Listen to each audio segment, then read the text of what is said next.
Ma, salamat ha. Simula pagkabata, ikaw na ang kasakasama. Gumagamot sa sugat ko sa tuwing nadadapa. Unang nagturo kung paano magsulat at magbasa. Minsan nga, napapalo mo pa. Ikaw rin ang unang nagturo sa akin kung paano maging mabuti sa kapwa. Mama, alam kong pagod ka na. Alam ko rin na minsan umiiyak ka dahil sa problema. Pero di mo lang ipinapakita. Alam ko rin na may nararamdaman ka na dahil sa maghapong paggawa at walang pahinga. Ingatan mo naman sarili mo, Mama. Di kasi namin kaya pag may nangyari sa iyong masama.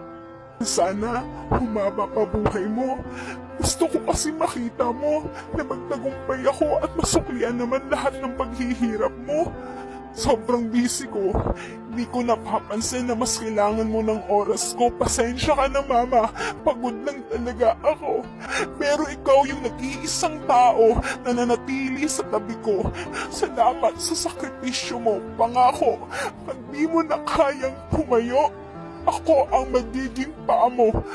Alam ko darating ang araw na kailangan mo na kaming iwan. Nakukwento ko sa magiging anak ko kung gaano kabuting ina at ibabahagi ko ang mga payo mo sa kanila.